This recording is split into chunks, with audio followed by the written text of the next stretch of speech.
Hello everyone, welcome to the Valkenburg Naval Base for the 15th round of the International Racing League.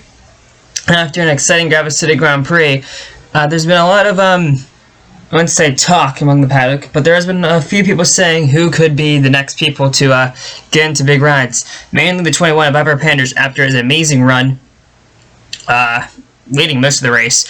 Same could be said for Ivan Carson. However, we do believe that Alex Autosport might be joining the series full-time, and Carson might be one of the drivers. And we're all, of course, wondering, when will Wesley Joel hop into the full-time Toyota? There's been rumors that both Viola Ling and Brandy Thorne, or not Brandy Thorne, and Everett Masana have been looking for ways out of that team, both not happy with upper management. Another driver who might be looking out of her team is Brandy Thorne, the reigning drivers champion, after a humongous collapse from their title games last year, most of which not really Thorne's fault and just wrong place for a long time, but some of it Ferrari's. There's been rumors she's looking to get out of the team. She has made some high-profile visits to Toyota, which is her own team,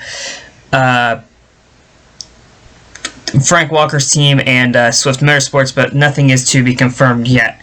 We're not even sure if she was inside, actually even toured Swift Motorsports facilities.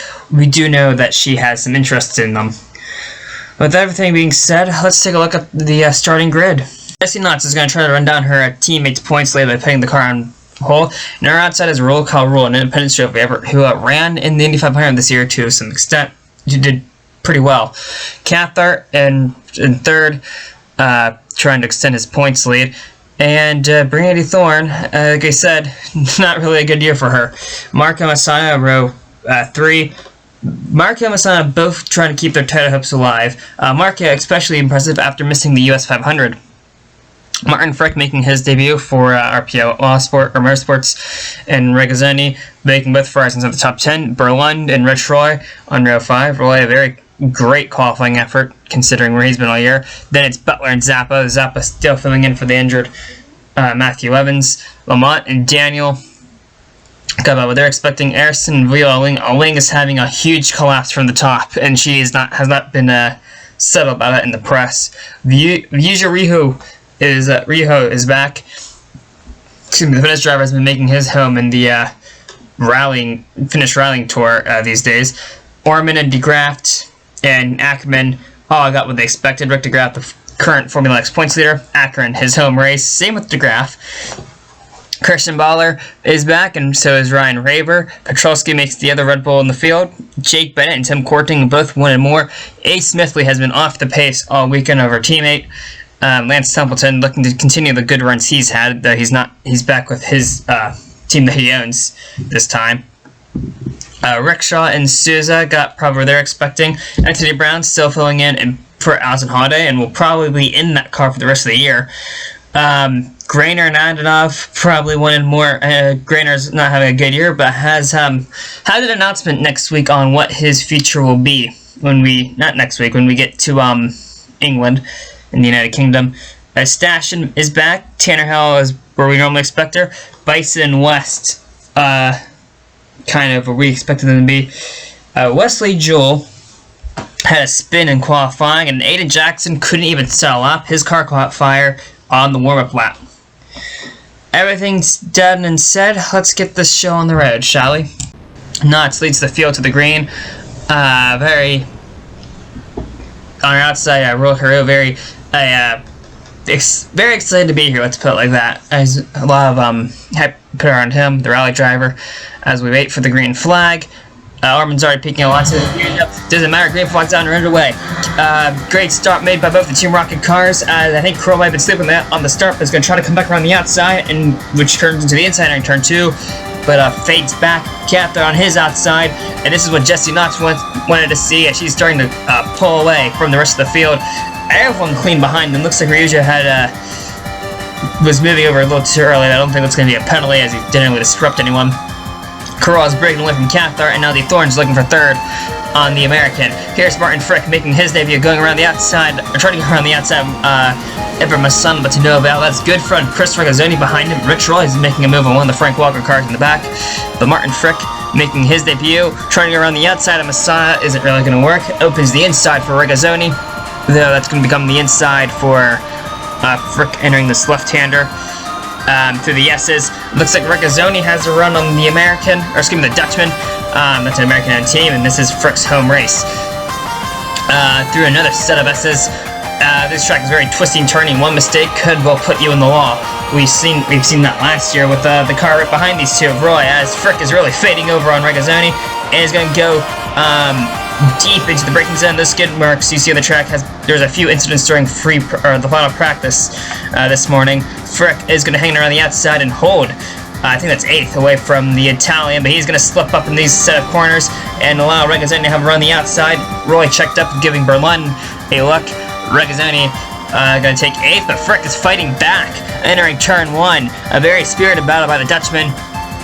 It looks like Regazzoni got a little bit loose, and Frick is going to hold 8th, although he's running this turn a little wider than I think, but he's going to get a better exit and hold a position. Rule Carroll, as we mentioned, this is his debut, running for the Independence Trophy.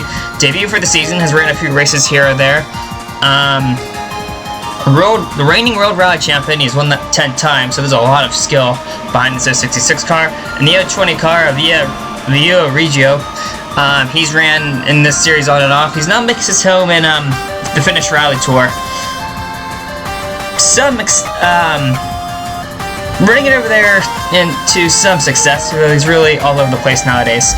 Holding off Nate Ormond. Here's the Red Bull driver, Rick de Graaf. He's currently leading the Formula X points standings. He won it last year in very controversial fashion against Lou Hemmington.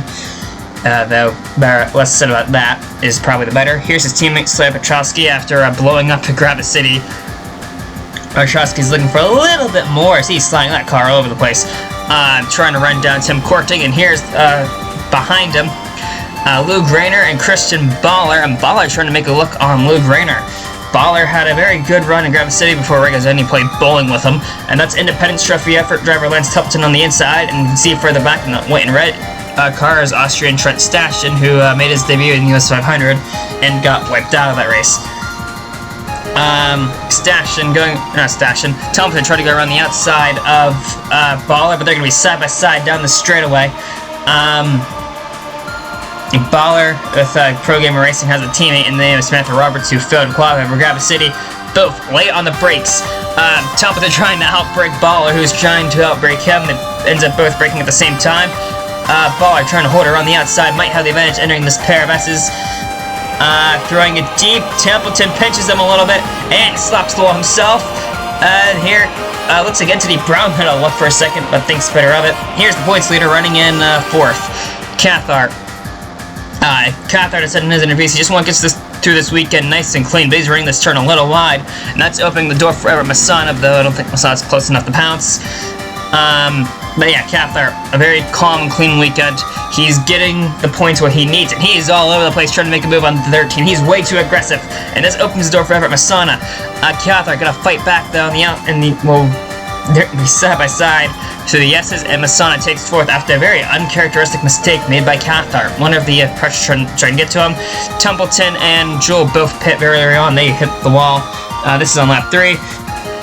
And here is Brianna Thorne overcooking the final turn, making the same mistake that won her the race that Roy did, giving her the win here last year. So she's gonna lose 3rd. Here comes Cathart looking for 4th, and I think Cathart has the momentum, and the 3rd is gonna try to fight him a little bit, but I don't think she's gonna win that.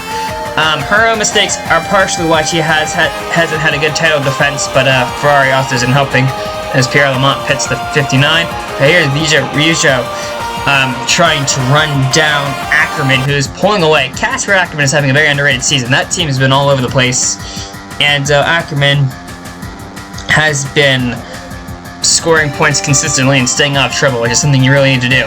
Despite the controversies and mess happening with Gary Snyder's team, that team kind of came to place right after the Phoenix, to be fair. Ryuja is running down Ackerman, who is in turn trying to run down Viola Link, who's had a fall from grace. Ackerman outbreaks himself, opening the door for the 020. And that's a Cotton Morel. But Ryuja doesn't really have the advantage until Ackerman almost loops the car around. That's a Ferrari powered by an Audi, and that car has been very unstable, especially on a track like this, an airport track that has a lot of bumps. Though Ackerman is going to keep alongside Ryuja. I think he might have a run coming down the... No. Texan behind the 020. Here's the battle for third between Masana and Cathart. Masana takes that turn a little more cautiously than I've noticed everyone else, as the 13 slides are wide. 15 looks high. Masana shuts the door. No problem there.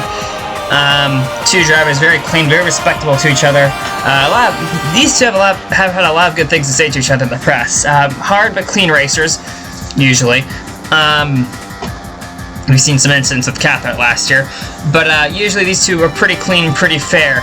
And if Masana can close on the 19 a little bit, I'd like to see how that title fight would pan out. Cathart looking high entering this turn, but I don't think that's going to get much done. I think he's trying to get the momentum on the high side, but that's always succeeding in letting Masana pull a bit of a gap on him. The Toyota driver trying to make up after her mistakes after Grab City, as Cathart outbrakes himself again, giving the 19 more of a cushion to try to run down the top two, who have absolutely pulled away from the rest of the field. Carroll and Notch, the only drivers setting times in the 127 and 27 bracket, and they are flying away. That is something we've expected from Notch, but not something we really expected from Carroll. It's been a while since he's driven these cars. Here's Christian Baller in between the two Teamster USA cars. Rickshaws already hit the wall apparently. Nia braked himself trying to get around the 50. This opens the door for the 69. Who is trying to do it the hard way. Around the outside, the 35. Raver's going to stick his foot in it. Raver's ride is also... It's all but confirmed at the end of the year. If you're a full-time Teamstar USA car, you must qualify for the US 500, and he'd be able to do that. Rickshaw didn't. Down the inside, the 35 almost shuts the door. The 84 took a swing at the 69. That's not going to go well with the officials over there. But it looks like Rickshaw's going to get past his teammate as Baller continues his march to the field. Here's Christopher Gazzoni, who is falling like a rock, and that car looks 90 degrees sideways. So I wonder if that has anything to do with it. He's got Viola laying up on him. Gazzoni's in 8th. He's currently running, 15th. So, not a good run for the Italian, neither for the Greasewoman of Viola Lang. And Ingy Harrison, she's back here because by her own admission, she missed the setup. Though, Harrison, I think, is just looking for points. Not really. She knows she's not really in the title fight. I think she just wants to have a nice, clean day as she's trying to work around the 55. Here's Tannerhill, Stashin, Souza, and Andanov. They really shouldn't need to change the numbers on that 99 car. Looking at... See, it looks like Stashin's doing a block on Tannerhill, and that's going to only make Tannerhill more hungry. She's going to throw it even lower, entering these two right-handers. Very similar to the Lesmos in Monza. Not clear of the 26 yet. Stashin going to hold on the inside. Tannerhill pinches the 26 in the wall and throws in the wall herself, and Ananov says thank you very much. That's 2 free positions, and Stashin takes the position back. Here's one of the team, Frank Walker cars of Devin Butler, trying to chase down Zappa, and Daniels is going to get both of them as Zappa makes a mistake. So nice move made by Devin Butler. Here's the thing on board. Zappa just loses the back end of the car, and Daniels used her as a reference, and Butler, well, the sea's parted for him. Here's the other Frank Walker car of Edmund Berlund, who is trying to run down Martin Frick, who's doing a great job in his debut, and Rich Roy has a peek on him entering turn 1. Roy's having a good run, something he desperately needs. As we mentioned, the Chevrolets have not been good at all this year, customer or factory. Roy in front. He's finally going to clear the 63, and Devin Butler is now running down his teammate. Tannerhill pits on lap 9.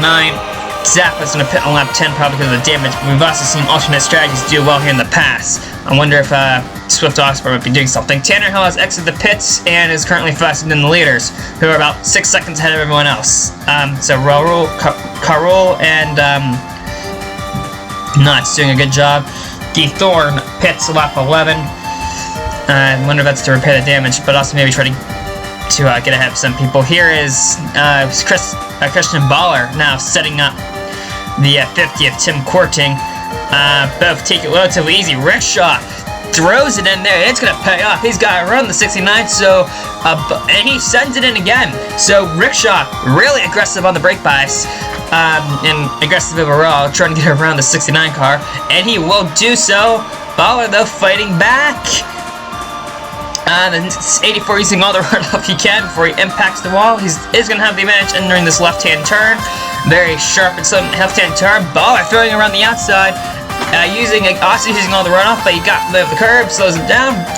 Rickshaw back on the outside. This is great stuff. Who needs some gimmicky super speed while we have this? Rickshaw around the outside again. Grant, this is an airport circuit, and it's mostly trying to avoid the bumps, so the racing line isn't what you expect, but still a great display of racemanship between the two of them. As soon as I say that, it looks like Rickshaw took a swing at the 69, but he also might have hit a bump. And the 69 will hold a position. Nice battle between those two, and then fair play to not dumping the other one. Marco pits on lap 13. Looks like most of the field is pitting as well. There's Frick's pitting in the 43. See any other takers? Doesn't look like it. Here's the 66 going to try to undercut Knox for the lead. He pits on as we start lap 14. Let's see any other takers with them. I see this one, the Toyota TRD cars exiting the pits. That is Joel, and the full-time Toyota Masana enters the pits as well. Knox is the last car to pit. Here's the 66 of Rule Carroll on the next lap. 15. See, there's the 79 behind him, so he's beating those cars out. Looks like Masana's gotten ahead of the 79. Let's see. 70's exiting the pit, and we think not just hit the pit while exiting the pits, as the 66 rounds 3 and 4. Let's see, there's Knox, and there's some damage to the left-hand side, and Carroll is now the new race leader. Though Knox is trying to come back on the outside, the 66 has warmer tires, so it's really not much of a fight. It's a new leader, the Frenchman Carroll. Here's these 19 and 79. The 19 has gotten past the 79. We're waiting for the 15, as Masana's doing a good job playing defense, it looks like, on the Canadian. See, Roy's exiting the pits there, so they're going to be ahead of 29. Entering this section of the course, there's the 15, yeah. So the 19 and 79 have gone ahead of Cathar. A little slow on the stops, looks like, for Team Rocket. It's kind of a surprise, really. They picked the best people to be on the pickers, and they both left the ball. Here's Bulgar Daniel now stuck behind the 29 and 43. This is for 8th at the moment. Frick outbrakes himself, rookie driver though, so I kind of expect to make some mistakes, and Daniels cannot get past him. Bulgar Daniel, the Norwegian, or excuse me, Iceland driver, not really having a good day. Yeah, she's Norwegian, my bad. The Norwegian though, looks low. Frick puts a block, and 75 says fine, I'll go the other way. No! Okay, Frick is beard driving. That's aggressive. I'm not sure what the team messages of the 75 are, but I don't think she is that impressed, though. Frick goes a little bit wide. That's a caveat of that. And here comes the Volvo of the 75. You can see a running order on the top right-hand side. Carroll leads. This is the battle for 7th. Or 8th. Yeah, excuse me, 7th. As the 75 is going to have a run around the outside and take... No, yeah. Frick's giving him a hard time, but finally we get the 43, and we'll try to run down Rich Roy, who is more of a roadblock 9 times out of 10. Here is Devin Butler, the 71 car, trying to get around the 13, or looking to get around 13, overcooks it into the wall. That's classic Devin Butler. As Viho Ruja says, thank you very much. I'll take 13th now. Though Butler is going to try to fight that one. I really don't think there's going to be much to it, as, well, it's a giant on the right-hand side. He's trying. The 020 is using almost all the runoff to try to get around him. Race control might want to do something about track limits. Though, very fair, if you go any wider than what they are, you're going to find a wall. Yujo still cannot get around the Dodge of Butler, which is kind of surprising. Devin Butler, well, that car's really damaged, and Devin Butler, I'm surprised, hasn't thrown it away more often than not, especially when there's an car around him. Here's Racin Grafix exiting the pits. He's getting shown blue flags, says there's the 14 car, and he's not paying attention, is he? Racin Grafix, the reigning champion of Formula X, is usually used to seeing blue flags and having people move out of the way. I don't think he's used to the concept of him doing that yet. He's racing the 14 for some reason. Smithley has damage from somewhere, probably from one of the walls. Smithley having a great day compared to her teammate, but this is getting ridiculous. Racin Grafix is moving over on her in a braking zone, and finally gets him to get out of the way. Finally. I don't really know why he was doing that. Here is Christian Baller trying to run to the 93s. He hits the wall and is not surprised. Here's Tim Courting, the Audi. While his teammate's running well, he's running right outside the top 15. So a nice run by the 50. He's pulling off to the side, knocking out a few brake markers while he's at it, and the 50 car is in trouble. Down in power, we believe. His employee, though, filling in for the injured Matthew Evans, Kaylee Zappa, running 10th. So Zappa picking up right where Evans left off.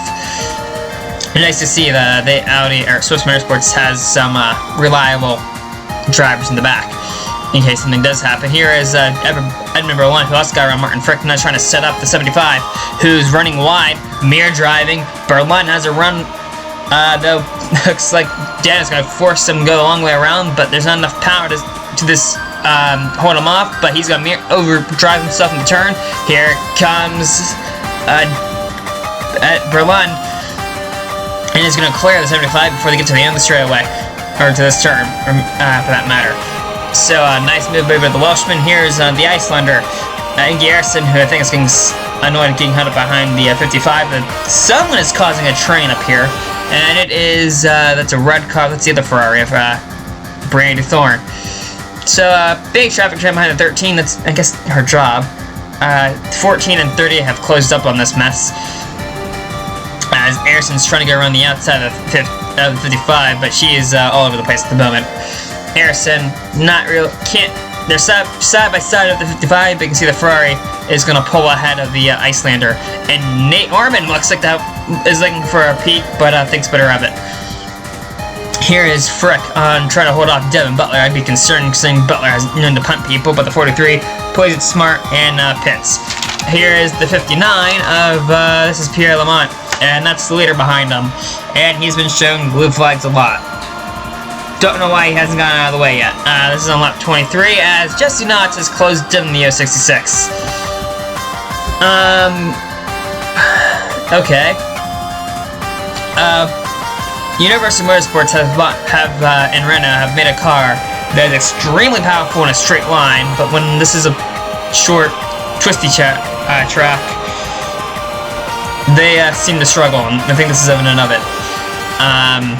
Because Orban's all the way down like 17th or 18th, while Lamont is many laps down, and not really helping his case, because I think Royal Curl would like to see some blue flags right about now. And you can see how much time he's being hung up, because Jesse Knotts is close up to him.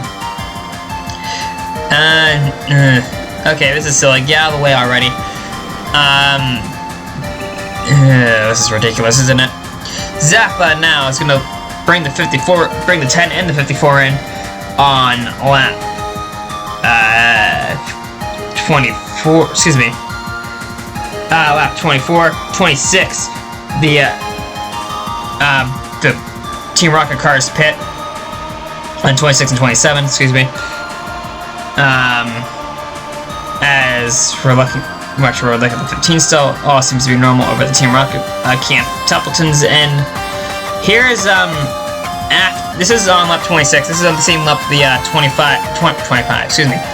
pits. Bogart Daniels trying to run down Jesse Knotts. Knotts throwing a bit wide. I think he's trying to get around silly Souza, but also trying to play defense. Souza gets out of the way like a good lap car should, hit Page and Pierre Lamont.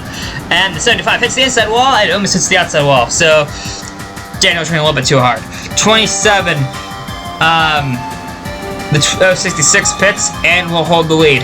Rich Roy now is has broken up the battle for, I think this will be for third. He's had an amazing run. How bad Chevrolet has been. And this is great to see Roy, who finished second championship last year, doing a great job. This isn't like, this is his first year running a team, and, well, he's doing everything right.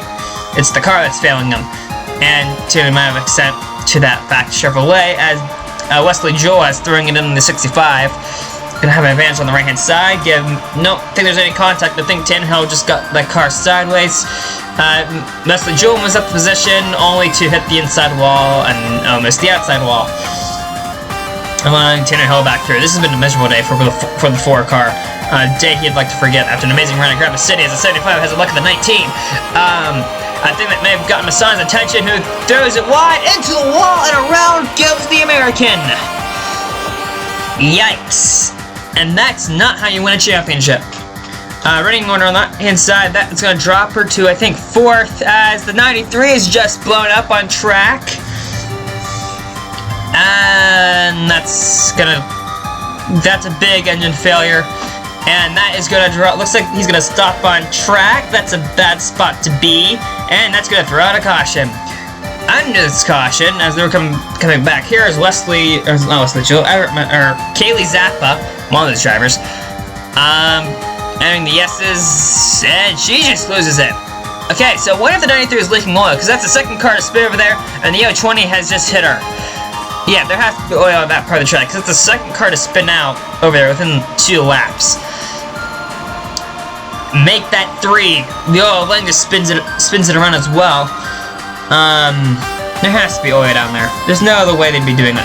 Nate Orman almost lost it as well. Lap coming to take the green flag on lap 31, running on the top right-hand side. Is going to be the 5-lap dash. No, 2 names you don't expect to see up there, or 1 name you used to see up there all the time, one rookie in the top, 1 debutant in the top 10. We have a great finish on hand. As we're waiting for the green flag, waiting very late. I think they're making sure everyone can get out of the turn fine. Green flag is out, and I think Roller Car Robots go away as quickly as possible. I doesn't want to have to deal with any chance from Marco or Captain for making an attack on him, which is probably a smart idea. Though looks like he's pulling with it a little bit. One of the Ferraris are making a move. We're looking at the 19, who is making a move on Cathart, throwing it in there, trying to force her way in. Cathart sees her, gives her space. And the 19, I think, backed out of that as well, and this allows Knox to have a run on the 19. Okay, the 19 goes wide, so does Roy, who I think has been trying to defend from the 75 for the entirety of the restart. So Knox's attempt to get past the 15 has dropped her a spot. Not something you really want to do, but then again, you're about 80 points behind the points leader. You have to do something to put the balance in your favor. I think she's gonna try. I wonder if she's waiting until hoping that the 70 or 15 or someone ahead of her makes a mistake entering this last bend. Those last 2 turns are considering one of the hardest in the track, because it's really easy to loop it around or make a mistake, as we've seen all race long. As Masana is falling back in the 70. If there's a problem with the 19, same problems that she had with the at Grafix City, where the car wasn't tight enough. 75, 39, contact, the roller goes to 75 and 19. Berlin's around, Royce got damage. And Everett Masana's good day goes away because the Norwegian completely missed her braking zone. Masana takes his turn cautiously like he should do, and wow! I'm not sure where Bogart Daniel thought was going to happen. Daniel completely missed her braking zone. Here's the on board of it. The 19. There's no way Bogart's going to make that move work, even if she did take her racing line. Masana did. Here's Rich Roy, who basically bad luck strikes again, and this is going to put him out of the race. Martin Frick is going to gain 3 free positions out of this, putting him in 5th, believe it or not. But that crowd has something to cheer about. As here's David Bison the lap after, at some point after that show off, so this is the lap after, trying to get around the Pontiac of Ryan Raver. Raver does that. Oh no, he's in the wall. Joel goes in between the pair of them. it's pandemonium over here in the last lap, apparently. As David Bison has lost now 2 positions, maybe a third to Trent Stashen. It doesn't look like it. Here is now the Team Rocket car is trying to run down Dave and Mark are trying to get both of them on the podium, but again, Kappa misses braking. There must be something wrong with the brakes on that car, because he's been missing his zones all day, and Knots has an advantage, but looks like she backs out of it, either by team orders or 15 got a better run. Here is Edward Masana, who I can't play her radio, has been livid over the radio, as we got the Frank Walker cars tripping over each other, and Masana powers around the outside. Next up on her list is the same car that's putting her in the wall, as Devin Butler messed up the one turn and hit the wall. Now he's playing worst teammate in the world. He's blocking the 63. He's gonna see if it, okay. Here's what happened. Wow, okay. So the 71 gets loose, corrects it, 19 goes by, and instead of moving out of the, trying to block the 19, holds up his teammate. And he's, wow. That 71's all over the place. I'm pretty sure Berlin would, Berlin's things on the radio trying to get him out of the way, but if the 71 gets out of the way, he risks losing the 33. But then again, that's your teammate. Why are you defending him harder than, I don't know, the 19 who just drove by the both of you? Berlin trying to get around the outside. Butler still, he could have let off the gas a while ago and we would have had this problem solved, but no. Butler is apparently set out and beating his teammate. Probably one of those rumors he was going to be out of the team at the end of the year. And the other end of the field, it's a lot more calmer, and this is what Roller Curler likes to see. No one ahead of him on the last lap. He just has to bring it home. Carroll has raced in this series on and off, but has mainly found his home in rallying. He's the 10-time World Rally Series champion, and today he's going to put his name as an IRL winner, winning the round of Holland in dominant fashion. After the second round of pit stops, he really took the lead and never looked back. Marco and Cathar took at the podium. Jesse Knox is the only driver to lead laps today. Martin Frick, top 5 on debut. Kaylee Zappa, 6th. D. Thorne, 7th. That's something she really needed, and she followed her teammate, was followed him by her teammate. Then Ryujo, Bennett, Daniel Masana. Daniel's position is really not set in stone yet, because she might have a penalty coming her post-race. Butler and Berlin had a loud argument in the paddock. In Garrison's 15th, Orman and Ackerman, 16th and 17th, Ling, measurable day. Smithley did the best she could. Baller got what he wanted, points. Rickshaw, Souza, in and out of Joel and Grainer rally out the top 25 with her points. Nice run by the 4. And the point standings, Cathar extends his lead, nothing really of note. The 19 took a hit thanks to Bolger and Daniel's stupidity. And Casper Ackerman is running in 9th in points, which is huge. Shows what happens when you're calm and consistent. The series will head to France, and more specifically their capital, Paris, for the front round of France. We hope to see you there.